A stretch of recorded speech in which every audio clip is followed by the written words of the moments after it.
I'm Darren Smith. He's John Gennaro. With you, it has been a mixed result, weekends wise, results wise. We're free and live on YouTube, I think. John just told me that right before we started rolling. I wish I had known that. I probably would have showered or not worn a hat, but now I'll have to be a little bit self conscious about what it is that I look like. Not that anybody's here because you think you got a couple beauty pageant winners, but John, how's the form today? The form. Honestly, this is one of those podcasts where I am thinking about how the last time I took a shower, because as you know, my water heater basically exploded on me yesterday morning, and it has not yet been replaced. I woke up yesterday needing a shower. Did not have the ability to take a warm one, so I skipped. So at some point today, hopefully, I get to take a hot shower. But yeah, if you could smell this podcast, it would smell pretty awful, just like the San Diego Padres today. Just like the San Diego Padres. So you need a new water heater? I didn't get an update on this. Yeah, well, You I do. talked to you before the plumber came out, and the plumber came out and was like, "Well, you need a new water heater," and I was like, "Oh, that's a bummer." He's like, "The good news is you should be covered under warranty because this thing is less than 6 years old, and in fact, my warranty goes for 2 more months." So it's the perfect time to replace a water heater. What I found out though is that the expensive part of the water heater is not the water heater itself; it's the installation and apparently the permitting. So this is not going to end up being a cheap thing for me, but fingers crossed, maybe I get a water heater replacement for free out of it. I just care about the shower right now. Well, you do have a swimming pool. So I will say Thought no about that. judgment here if you just go into the swimming pool for a couple of days. But we also had a warranty on our water heater. And I will tell you the process of trying to get reimbursed or get somebody to come out there and pay attention to you was enough that we just ended up buying a new one. We quit. We gave up. We're like, okay, you've accomplished your goal of frustrating us to the point where we're just going to go buy a whole new water heater. Thank you very much. We cannot possibly wait 6 days without hot water for somebody to come out here and do an evaluation. So it had to be their plumber for whatever reason. I think that was the detail that I remember most. So we just gave in. We just completely capitulated and said, all right, fine. You've won this round, insurance company, or whatever company it was that sold us the water heater or was in charge of the insurance. We're like, okay, well, we're just moving on. So they won that battle. So that's one where we just raised the white flag on that one. So Yeah, we'll good see. luck to My you. my my actually my plumber was like, "Let me handle the warranty part for you." I was like, "Oh, okay." So he right before we started recording, he sent me a text. He's like, "I'm getting on the phone now. I might be on the phone for an hour making this thing work, but then I should be able to bring you a water heater and install." I was like, "Okay, great." So I don't have to deal with any of that, but he did warn me that there's a chance that they just turn it all down and I gotta go out of pocket for a new water heater anyway.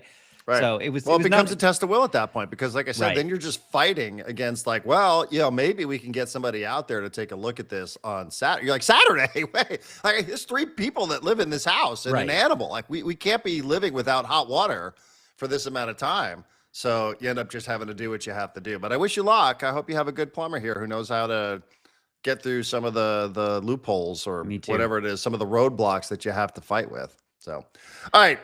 My engine is not quite turning over yet, so it's just a little bit past 9 o'clock. We are live on YouTube. I've already seen a comment float in there, John. I did watch your video yesterday or listen to it while I was driving home after broadcasting the SDFC game against San Jose, which we will get to.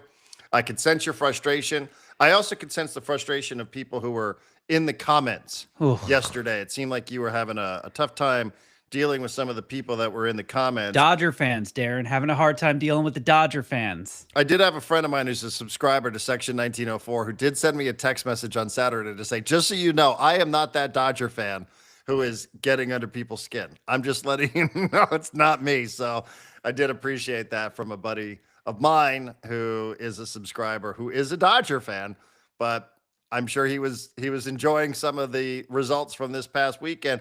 Just scrolling through Twitter today, I have seen blame on Mike Schilt, Manny Machado, Luis Arraez, Yu Darvish, the hitting coach, Fernando Tatis Jr., Robert Suarez, Dylan Cease, the replay guy, AJ Preller, the fans, the media, which tells me, that there is just blanket blame to go around. And, that's what happens when you wake up on a Monday and you get swept by the LA Dodgers. This This isn't going to be one where I think we sugarcoat. I will say, one of my favorite. I don't listen to a lot of Colin Cowherd, but having been on the show after Collins for years, I was familiar with his radio show. He does one segment that I do like, where Colin was right, where Colin was wrong.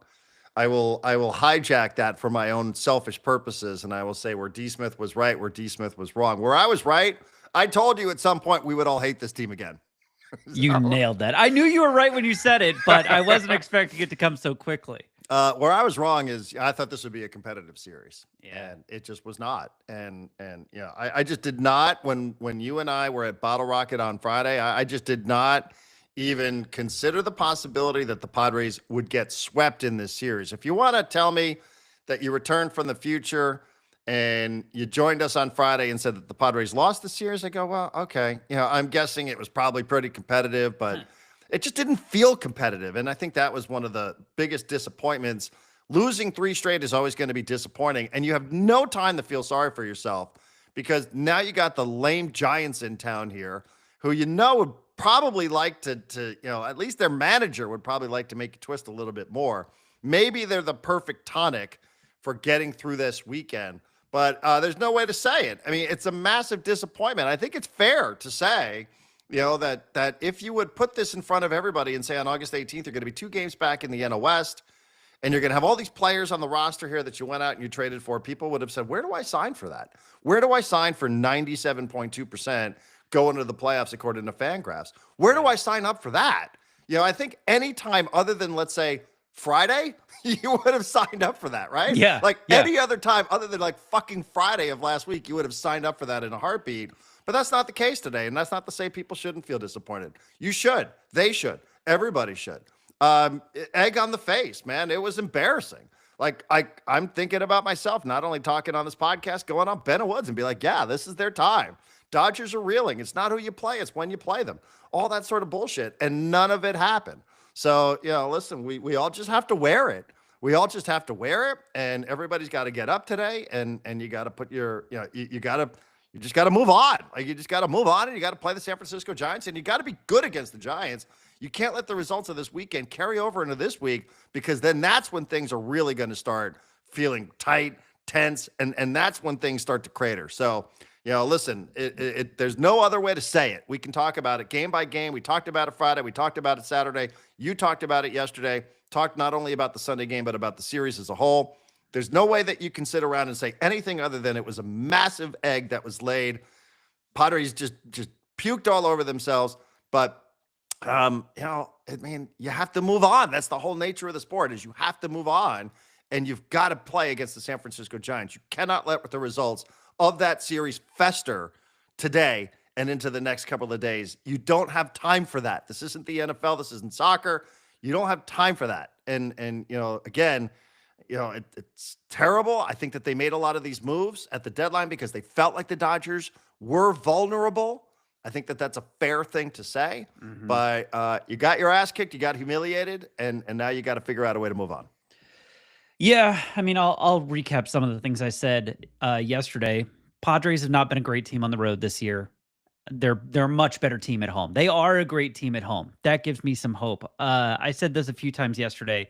The goal for the rest of the season right now, I know it's to make the playoffs and do some damage. The goal right now is to make everyone forget about this series. If you play well enough, no one is going to remember that you went to Dodger Stadium and got swept. Nobody. Until you're playing the Dodgers in the playoffs and they're looking for reasons to make it an even series. But yeah, you kind of nailed it right out of the gate. Almost everything went bad for the Padres. The management was bad. The injury luck was bad. The hitting was bad. The pitching was bad. Everything was bad. Base running was bad. Coaching was bad. The replay guy was bad. It was all bad. Manny Machado went 1 for 12 in this 3-game series. Merrill went 2 for 10. Bogarts went 1 for 11. Jake Cronenworth, I know Jake doesn't make the same money as those guys, but he went 0 for 7. He went hitless with 3 strikeouts in what's supposed to be the biggest, most important series of the season to date. Someone sent me a message, I think on Blue Sky this morning, saying like, it just felt like the Dodgers had the Padres perfectly scouted, and it looked like the Padres had forgotten to scout the Dodgers. And And that feels right to me, but that's also like you see the results and your brain creates a story. But it was all bad. And the only thing that they can possibly do now is win enough games in the next few weeks that we're not sitting around going, they had that opportunity and they friggin' blew it. So here's my idea, Darren. The Giants are coming into town for 4 games. They just swept the Giants in San Francisco. They also really, really need this series. They need at least 3 of these games to go their way in this series. So when the Giants enter the visitors clubhouse today, I hope there is a brand new set of Callaway or TaylorMade golf clubs sitting there waiting for Bob. It's got a note on it. Hey Bob, thanks for everything. We appreciate you. We got you tee times at Torrey, North and South. You can go play La Costa if you want. We'll get a driver for you. Something to get Bob's mind off of putting a knife in the back of the Padres playoff hopes, and really hurting the confidence of this fan base. Because at this point you gotta pull out all the stops there, and it's getting almost to desperation time, despite the 97%. Because God, if that just didn't bring back every fear and every emotion of what happened in the playoffs last year when they limped out of Dodger Stadium, going, I don't know that we're at that level. And then you walked into this series going, we're at that level. And now it doesn't quite feel that way. Yeah, 2-8. I mean, 2-8 during the regular season is, and it's not a 2-game lead, it's a 3-game lead because of the tiebreaker. So, I do think that all you can do is play the Giants here over the next couple of days, show up. I would imagine I mean, what kind of crowd are we going to get tonight at Petco Park? I really have no idea. I'm kind of curious. Is it going to be a crowd that we know what would have happened? And listen, I understand a lot of people now are downplaying this. I'm not going to do that because I did think it was a significant series. I don't think all hope is lost. I will say, had the Padres swept the Dodgers, we would be talking about it being a big series. And that didn't happen. So you can't just wake up and be like, well, it's just another series in August. Because if the results were completely flipped and it was the Padres that did the sweeping and not the Dodgers, we would be sitting here today like, oh my God, this is amazing. It's a 4-game lead. It's unfucking, So like, of course, everybody would be losing their minds here today for good reasons. So, it's really easy just to be like, well, it's just another series. It's August. So what? There are a lot of things that could be true at the same time simultaneously. Team is in a good position. I mean, Phillies won 2 out of 3 over the weekend, but lost Zach Wheeler. I mean, that to me is almost a worse weekend than what happened to the Padres. You know what I mean? Like, yes, I know that sounds like hope, and you can accuse me of that. It's fine. I can deal with it. But big picture wise, yeah, like that's a big loss for the Phillies, isn't it? Like, I think it is. It's to huge. lose a pitcher like that to a blood clot who's probably not going to pitch again this year. Like, that is like whoa, man, that is potentially changing the trajectory of what is going to happen with the Philadelphia Phillies. So, that's the Phillies, it's not the Padres. I get it. We're here to talk about the Padres and pitching Suarez in the 8th and all that other sort of stuff, and why the fielding wasn't good and the base running wasn't good and what was going on with the replay challenges and things like that. We can get into all of it. I mean, I think there's going to be enough content on all of those details today that, you're going to get your fill no matter where it is that you're going to turn. But, to me, it's quite simple. Like, you better show up today and be prepared to play against the San Francisco Giants. Because, if you let that turn into another bad week here, then unfortunately what we've seen in the past from this team is, this thing can go slipping and sliding away. And I do remember 90+% going to the playoffs back in 2021, Jace Tingler's final year. I always will remember that they had a 90+% chance of going to the playoffs in early August, and they ended up completely cratering and collapsing. I don't think that's going to happen. I don't personally think that's going to happen, but I probably didn't think it was going to happen in 2021 either. It's kind of hard to get a read on that sort of stuff, unless you're just the sort of masochist that, wants to sit around and predict doom and gloom all day. But that would be my, hey, you woke up in San Diego today, fucking place is amazing. Drive across the Coronado Bridge like half these guys will, and go there in front of 40,000+ people and figure it out tonight against the San Francisco Giants, who probably are in San Diego on a little bit of a vacation. So, yeah. I mean, what else can you do? You know, This is the thing though, is like there's no it more levers to pull here. There's no more trades to make. There's nobody right. to call up. You know, like this is it. Like this is the group that's got to figure this out. It also felt like the Padres were riding a wave of luck a little bit. Trade deadline happened, everything was going their way again, and the team was getting healthy. And then they walk into the series, and King out, knee drained or whatever. Who knows when he comes back? And then Jackson Merrill twists his ankle, and he says he wants to get back in the lineup, but they pulled him mid game because his swing was weird. Um, so the luck is turning a little bit, and it's one thing to look at the Phillies and be like, wow, they had an even worse weekend than the Padres. Their fans are completely freaking out. And I think any Padre fan would tell you, like, doesn't matter. You got to learn how to beat the Dodgers. You're not going anywhere until you learn how to beat the Dodgers in the series. And it has been, I don't remember the last time the Dodgers and the Padres played a series, regular season or playoffs, where the Padres looked really good. It was probably the end of last season, or maybe, I don't know. But I woke up this morning with a really weird thought. And I know sometimes on radio, there's this question of like, who do people want to hear from today? Like, who's the voice that people really want to hear their opinion, their take, whatever on this? And when it came to Padres Dodgers, and when it came to these moments where it was like, ugh, we're always going to be the little brother. We're not going to be able to beat them. The voice that always reassured me that it was going to be okay was Peter Seidler. And especially with the Dodgers, because he came from there and he knew them intimately. And it was like, I really wish Peter was here today, not just for everything else, but I think Peter's the one who could make me turn around today and be like, you know what? Yeah, no, screw it. We can overcome this. Like they can overcome this. They just got to keep fighting, and Peter's going to do whatever needs to be done but Peter's not here. And I don't think John Seidler's going to be that guy. I don't know if Eric Krupner is going to be that guy, and I don't think AJ Preller is that guy for a number of reasons. So I don't know. I mean, do you want to take a second and point out like the one player who actually showed up for this series and was amazing? Ramon Laureano just continues to be like the best trade deadline acquisition of all time. Apparently now he's like our starting center fielder until Jackson Merrill's healthy. Yeah, I'm glad that he's turning out to be such a great player, but it's very frustrating when you see like the only player having a really good series against the Dodgers be the guy who got here 2 weeks ago. Like that sucks. Yeah. Yeah. Well, I mean, it's better than it being a complete blank, right?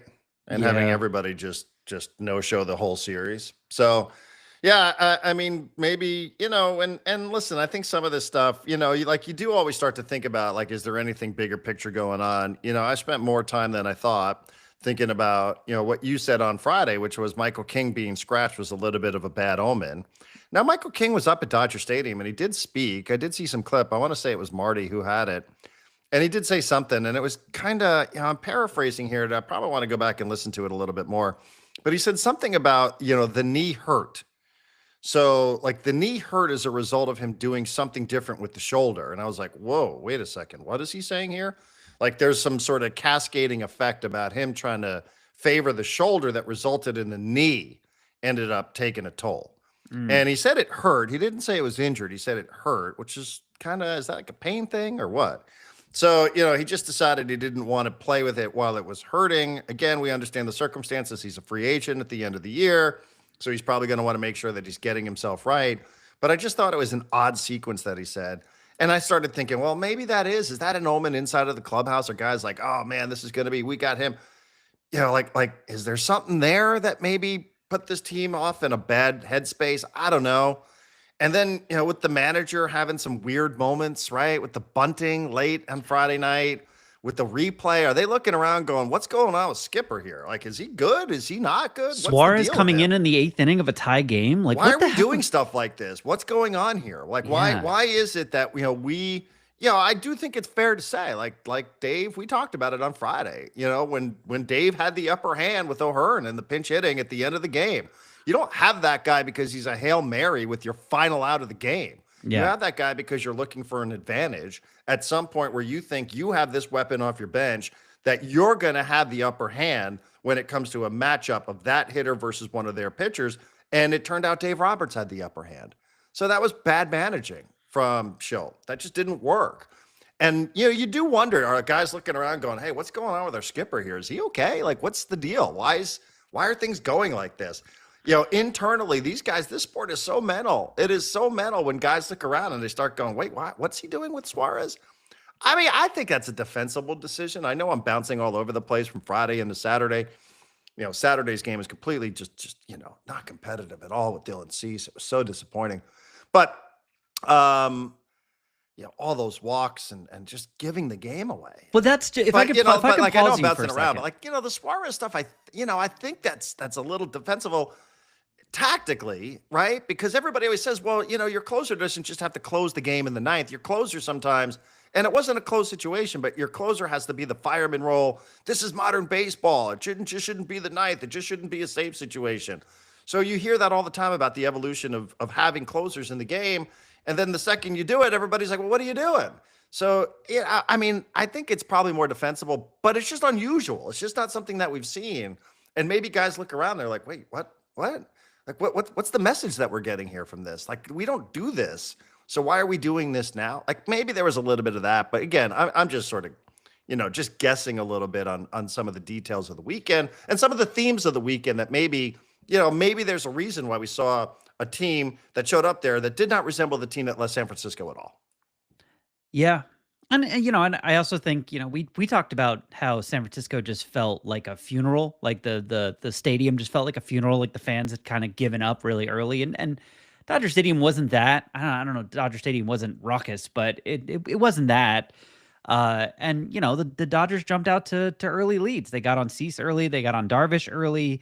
Wandy Peralta held his own, but they had early leads that they were then able to protect. And like, this has actually been one of my issues with the Padres since the beginning of the season. They started the season like, oh, they score in the first inning more than any other team. And now it feels like the offense doesn't wake up until like the sixth inning of every game. And I don't know why. But to the point about like the bad omen, a month ago, yeah, I can say a month ago, it was, I don't know that they have enough pitching for this, but if Darvish can come back and be good, and Cease can figure it out, and Michael King can come back and be Michael King, like, then they have enough pitching. Then they can go.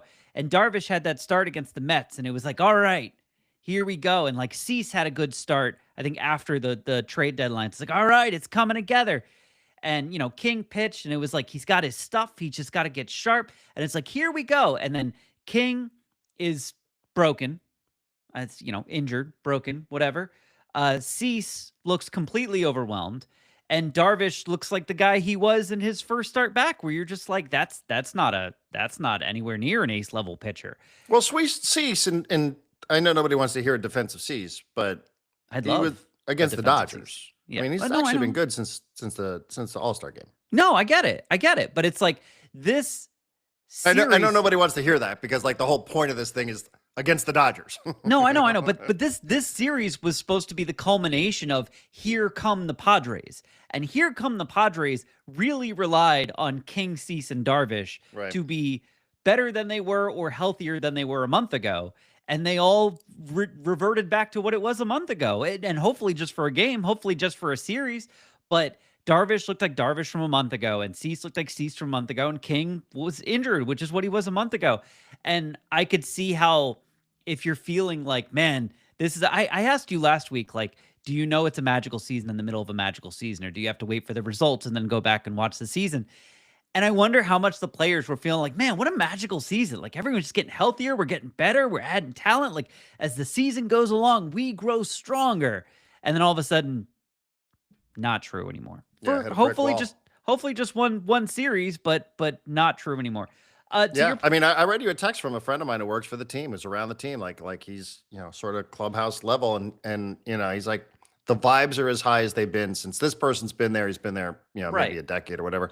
It's like, it's the only other time we were like this was 2022. But you're right, when you hit a brick wall, when you're just cruising and you're in the left lane and like life's good and sunshine's on your face and the music, and you just totally like blew out over the weekend. Like it was just, in a way, it was so bad that it's almost like, if that game was, or, 2 run games and a total blowout, but I don't even think that tells the whole story. It didn't, it just, it felt you know, like the Dodgers were just kind of toying with the Padres a little bit.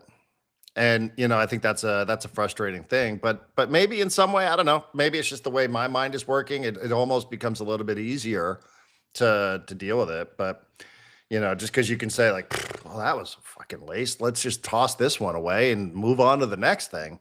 And just figure out a way to make next weekend matter in terms of at least putting yourself within striking distance of the Dodgers with them coming to town Friday, Saturday, and Sunday. Just somehow like figure out a way to make that weekend matter. And I think people will slowly, get back to where they were last week with some good results here over the next couple of days. Expectations are just a crazy thing in sports. I was just talking about it with a friend of mine who works for a team in a different sport, and I was talking a little bit about SDFC, and I'm not just trying to wedge this in here. No, I know we I want to got it. talk about SDFC, but Of course. I was talking about like where we are and how I see some expectations that are just kind of crazy out there. And again, this is a totally different universe.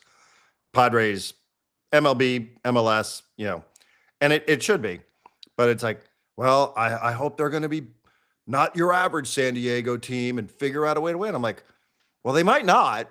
Like as a matter of fact, statistically and according to the odds makers, they're probably not going to win. Hmm. Like, is that going to be a disappointment? Like, it'll stink and it'll sting and it'll hurt. It should. It's the way sports is. But like, I hope we're not getting to the point where it's like, if we don't hit a benchmark for victories for an expansion team, or if we don't win the West, or if we don't go to MLS Cup or win the Supporter Shield, people are going to be like, ah, man, that was a letdown.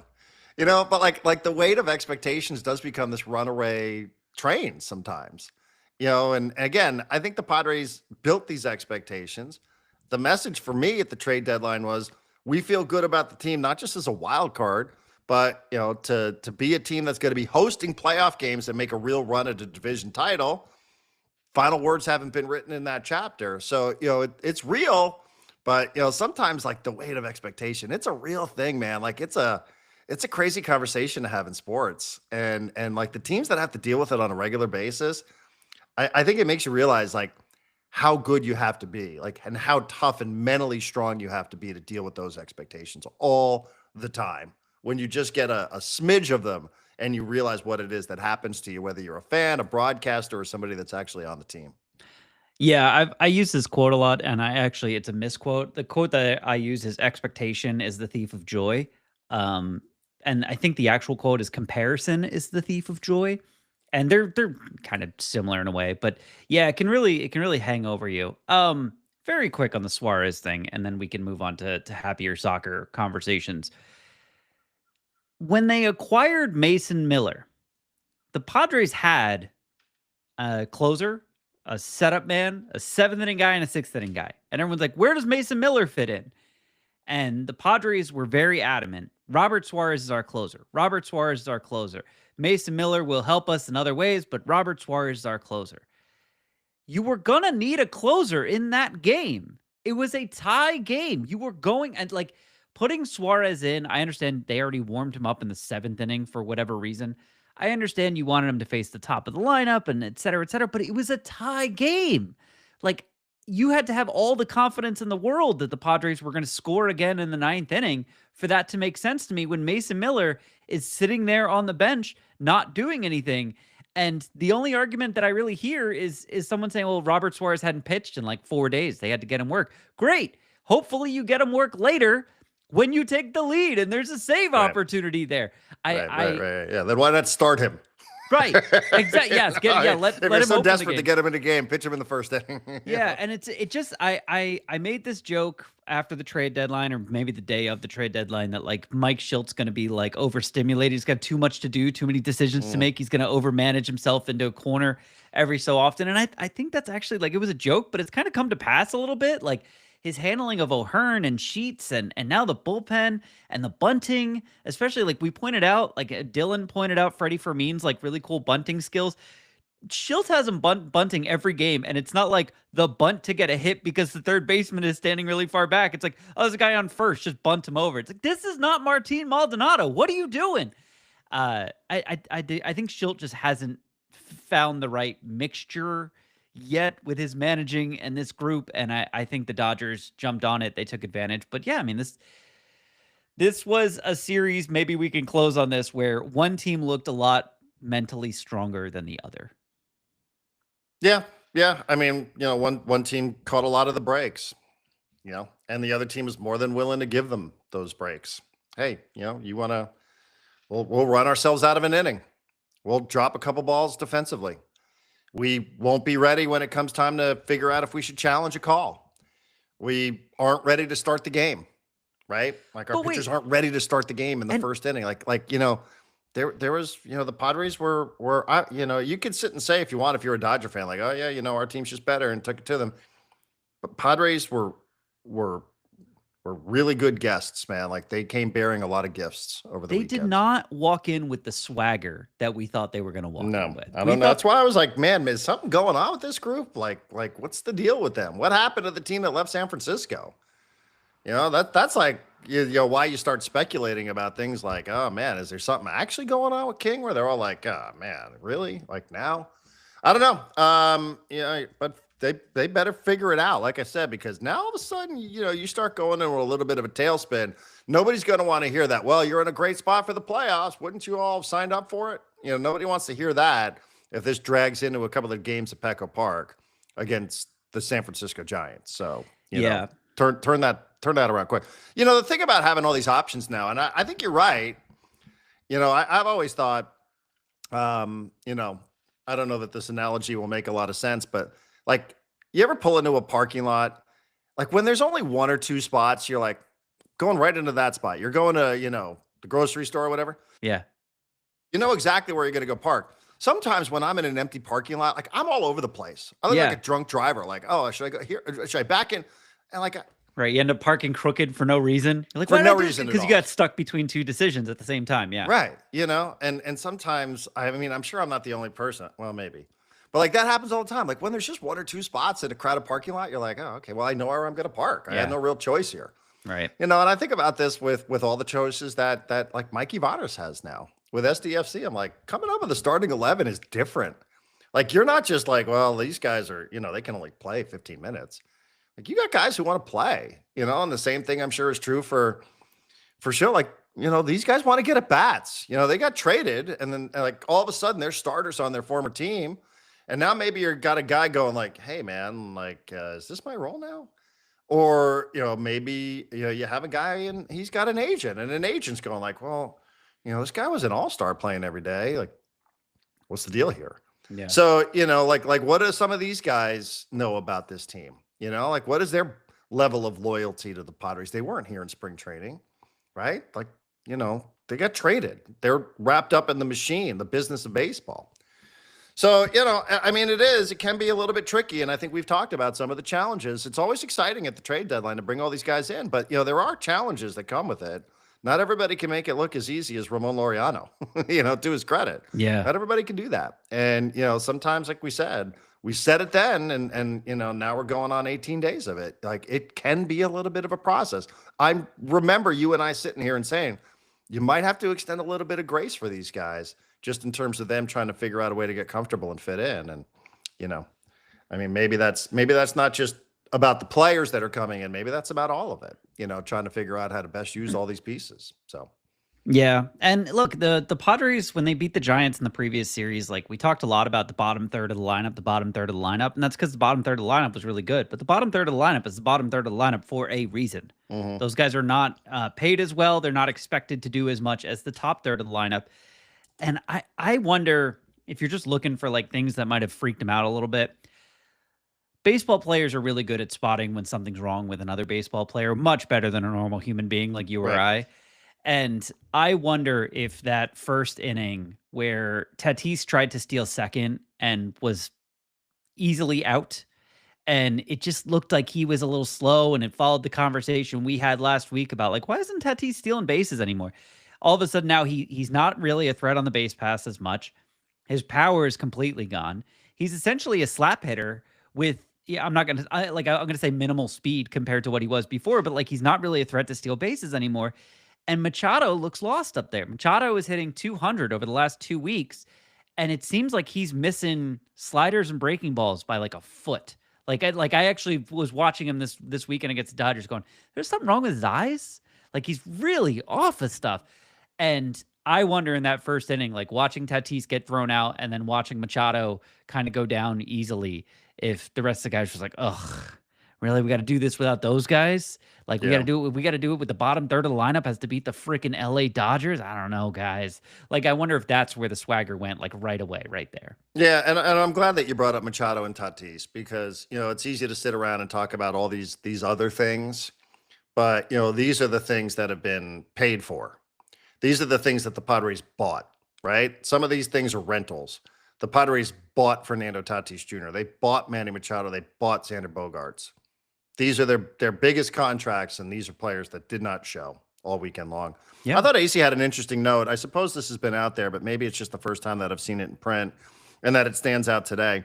The Padres have hit 105 home runs, which is 29th in all of Major League Baseball. Wow. I'm not surprised. Where did they get their power from? And they get the lowest percentage of runs in the game from home runs. Yeah. The lowest percentage of their runs scored comes via the home run. Yeah. That's obviously a Tatis thing, which is why I sometimes wince when people say, well, he's still having good, and people who criticize him don't know baseball.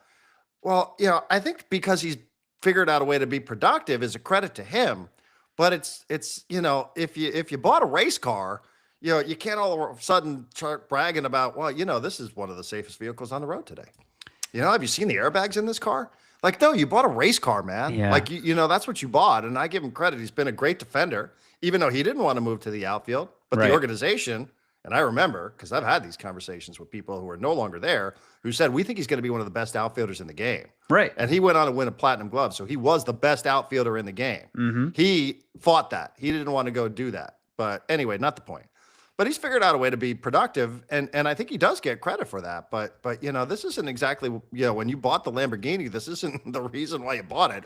You didn't buy it because you're sitting around talking about how good the trunk space is. You're like, nah, man, this thing's going to go really fast, and that's it's not exactly it. And that's I think that's just an interesting stat because home runs. Like goals in soccer are game changers. And when the lowest percent of your runs are coming from homers, like, man, like, I guess I didn't realize that it was that bad. I knew it was down. I didn't know it was that bad. And when you think about like the Padres, not to be, Chase Headley 15 years ago, but when you think about the Padres, like where's the power supposed to come from? Right field, left field, the corners, right? The power usually comes from the corners. And like Machado's being Machado and Tatis is struggling and Laureano's now bringing power in left. But you have Ryan O'Hearn just sitting there on the bench behind a guy who plays a position that usually asks for some power, and he provides none in Luis Ariz. And it's like when you added Ryan O'Hearn to what you already had in Gavin Sheets, I think part of the math on that was we really need to add some power to this lineup. We really need some home run threats in this lineup. And instead you get 2.5 days of Jose Iglesias taking the spot while these guys sit on the bench. And Luis Ariz getting 4. If it wasn't for Luis Ariz's concussion, he would be playing 162 games this year. And while they struggle to be a team that hits home runs, and you could look and say like, hey, Tatis needs to be pulling his weight. Machado needs to have some more power. Jackson Merrill, sophomore slump. Where's Xander Bogaerts? I get that. I do. But when you're struggling this bad and you have such an obvious solution to at least part of the problem, I don't understand.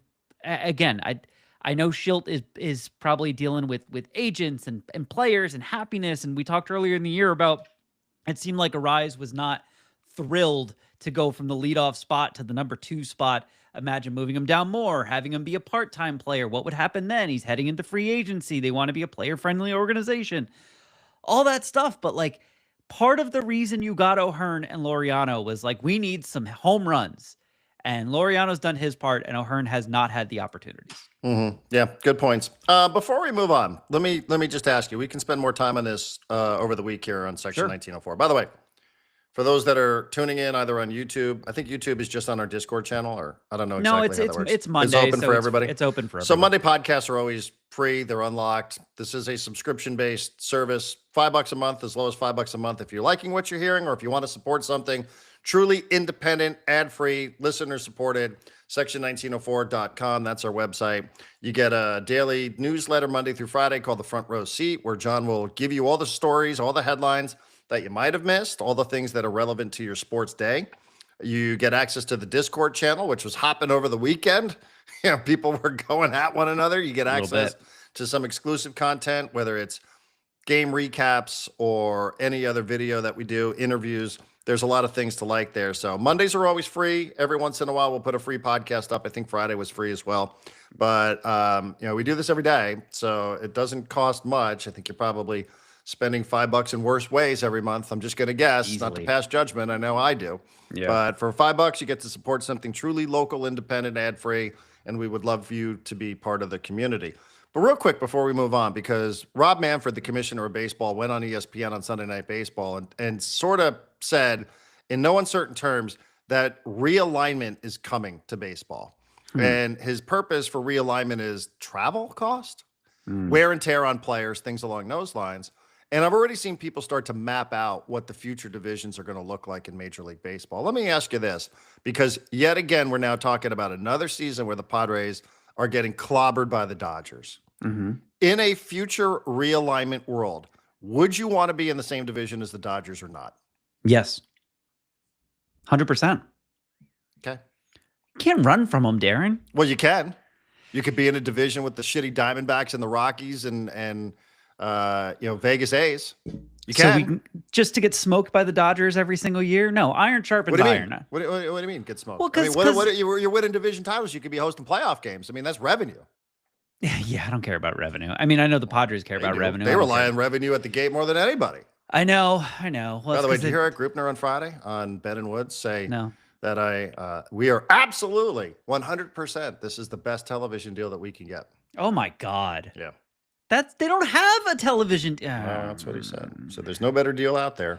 He goes, and we have some things that are being worked on, and I was like, wait, yeah, in 2028. But anyway, not the point. So you're saying categorically you want to be in the same division. See, I agree with you. I'm playing a little devil's advocate here. Yeah. But I think it's real simple. What you do with the division is you say you have the California division: San Francisco, LA, Anaheim, San Diego. Agreed. Full stop. Now, I've seen other maps that are drawn where it's San Diego, Arizona, Vegas, Colorado.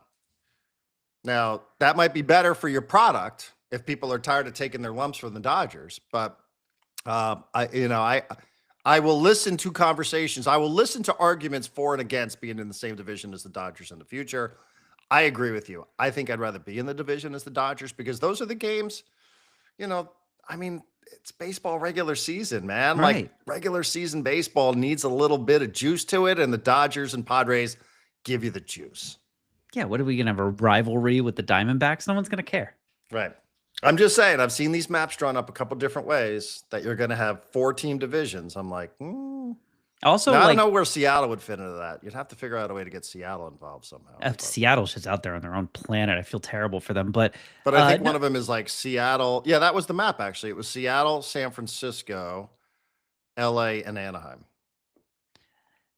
And you know what? If you have both LA teams and the Giants and the Mariners in that division, and the Padres are the only team in California not in that division, the Padres are then playing in the Mountain West. They're playing lower division baseball, and no one's going to care about them, and no one's going to care about their division race, and no one's going to feel threatened by them in the playoffs. But you stand to win a lot of division titles, whereas you don't have this behemoth standing in your way every year, where we're sitting here with our tails between our legs, trying to pick up the pieces after another disappointing weekend against the Dodgers.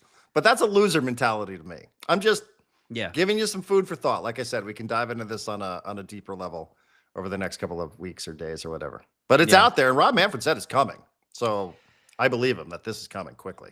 Fine. I mean, what I took away from that is there's probably going to be less of those like road trips where the Padres go to Milwaukee and Chicago and Houston and Miami, and then they come back to San Diego. It's just going to be, closer to home road trips, which I guess fine, whatever. Like, there's someone in the comments saying, Rob Manfred is demanding creative solutions to problems his previous creative solutions have caused, and that's probably true.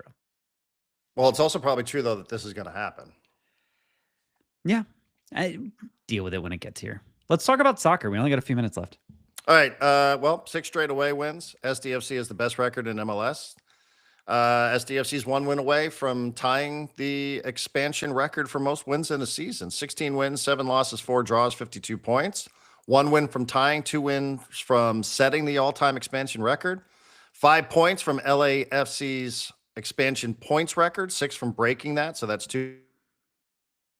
Was a bit of a slog of a first half there, and falling behind on a blooper type play from CJ Dos Santos, which would have been a blooper reel goal to give up, where he kind of just took his eyes off the ball, was looking for an outlet, couldn't find it, and San Jose took advantage of it.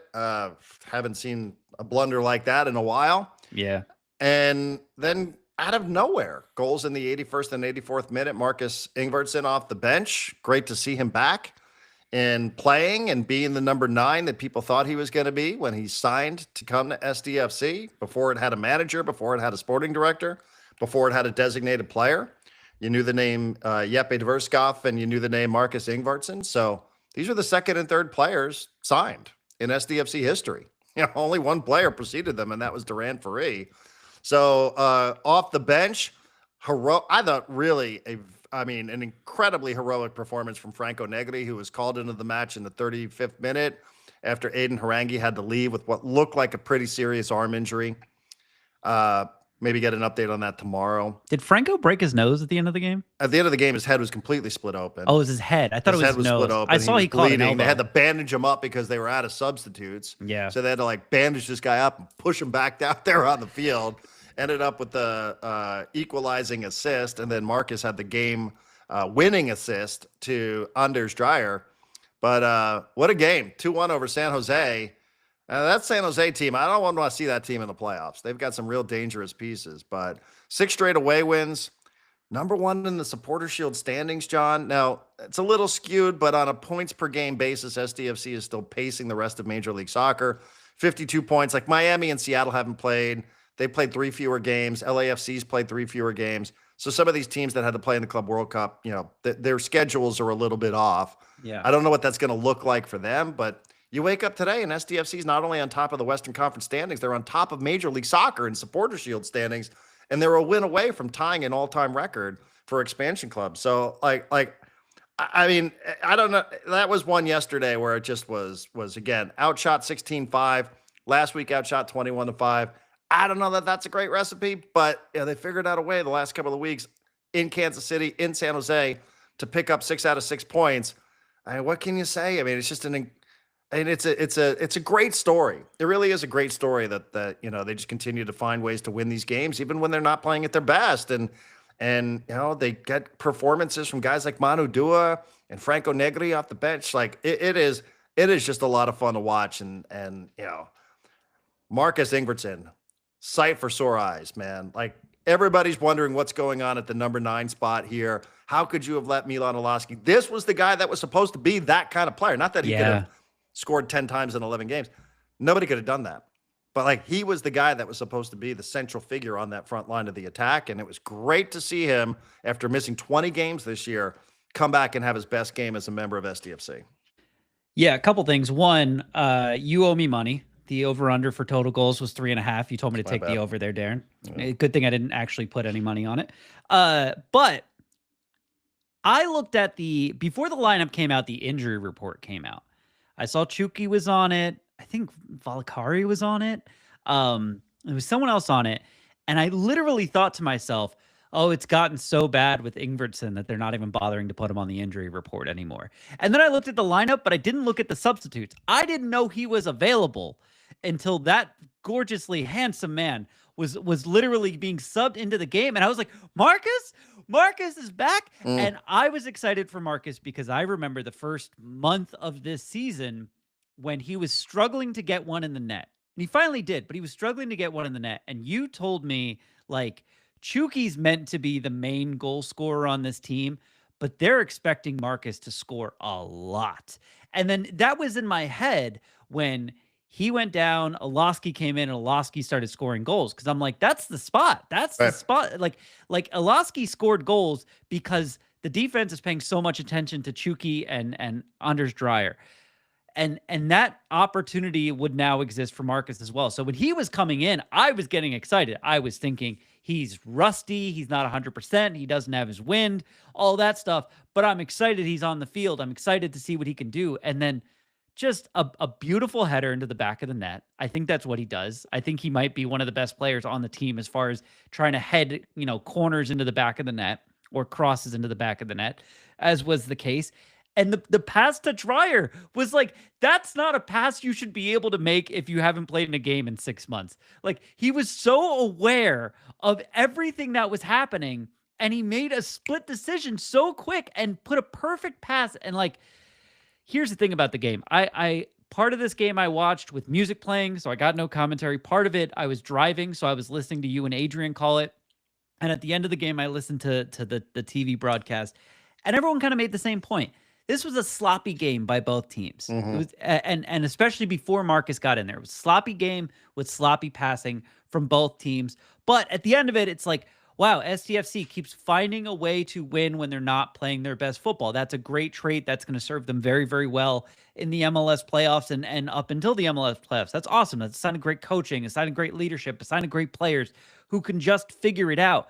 But Marcus came in and was just so precise. It was a precise header. It was a precise pass. He wasn't sloppy, and he kind of like dragged the team with him to that victory. I was very happy he got man of the match despite playing like 15 minutes. And I'm very, very excited to see him come back, because when Alosky was not out there, this front line has always felt one player short. Right. And the player missing has been Marcus Ingvartson. And so and that was part of the calculus of saying, Yeah. we're not sure that we're going to pay Milan this kind of money when we think that we're getting Marcus back, because Right. Marcus has proven this at Nordstrand. Yeah. Milan has not. Milan is on a heater. Like, he's on an incredible run here, to his credit. And I understand the argument for keeping Milan Alosky around. Totally understand it. Yeah. And we'll see what happens with him in Philadelphia, which, by the way, has dropped points in back-to-back matches. Not that I'm pinning that on Milan Alosky. I'm just Right. pointing that out because it matters for the supporter shield. But the whole idea was that Marcus Ingvartson has been a Golden Boot winner for FC Nordstrand. And I just wonder if he was ever really healthy. One thing to look at from that header yesterday, and I know nobody's going to do what I do and go back and watch some of these early games, but early on the season, the first 3 games, he got hurt in the 4th game, so he played 3.5.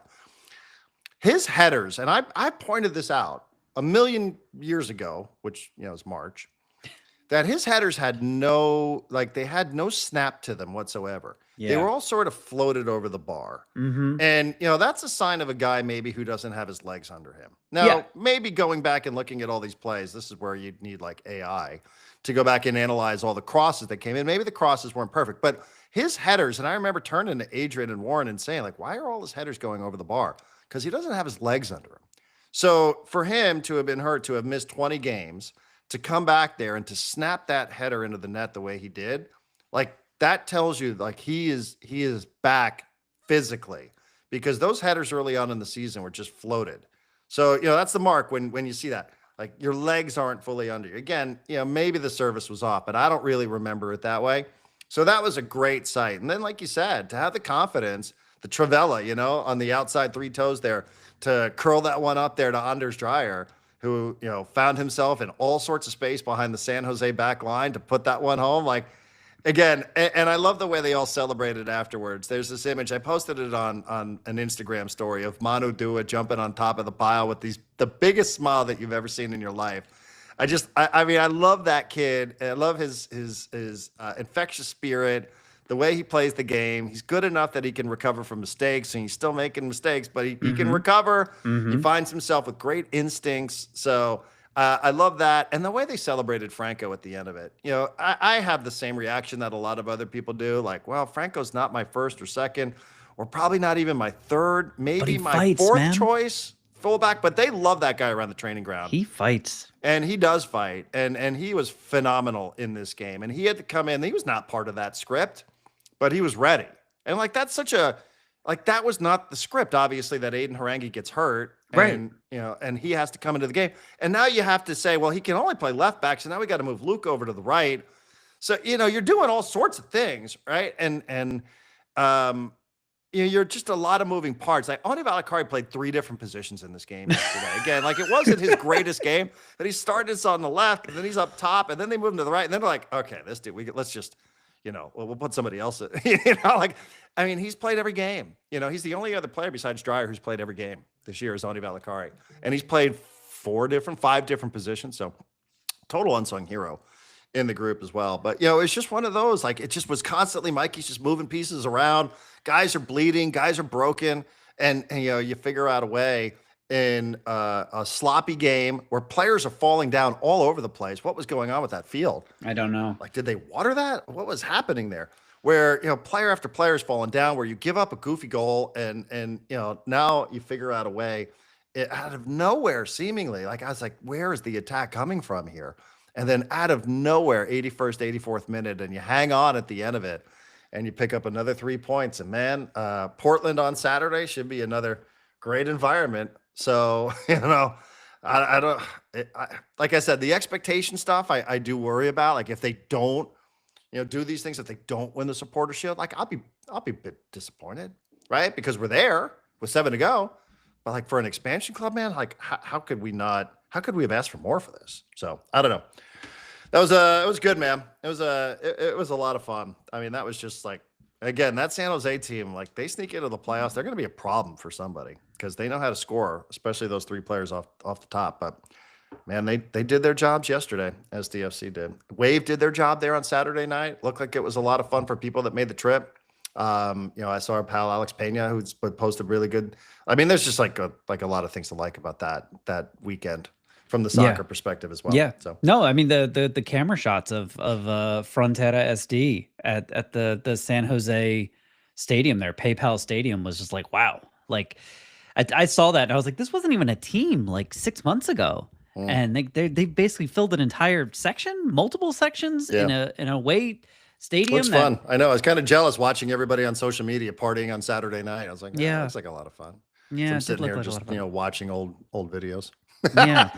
But it was a blast to be a part of it. It really was. So on the precipice of something, I think that should be celebrated. You know, I know that these guys aren't really motivated by some of these benchmarks, but when the benchmark is about winning, you know, I do think it's worth it. You know, 1 win away from tying that record for most wins by an expansion team in MLS history is it feels like a really big deal to me. So it feels like they get to walk into every single game all year long, regular season and playoffs, even now, going, no one believes we can do this. Right. Let's prove them wrong. We're still that expansion team, right? Yeah. Like, yeah, you know, I'll come back down to earth. Yeah, I'll worry about next year where the motivation comes from. But right now, it's pretty obvious that they're all like, yeah, we're showing you that we can be this team every single week, and you still don't believe us, and we're going to show you again and again. That's why I loved Anders Dreyer taking off his jersey and pointing to his name like, I'm that guy. It's like they just keep having to prove it over and over again, and that's good. That's a good thing for them. Yeah. All right. Well, thank you, everybody. Section1904.com. That is the website. We appreciate the support, and thank you for watching. Thank you for interacting over the weekend. Whether it was Friday, Saturday, John did his thing on Sunday that I did listen to when I was driving back home. So I tried to give you a little bit extra there for the people who are subscribing. Thank you for all the interactions. We do appreciate it, and we'll talk to you Tuesday.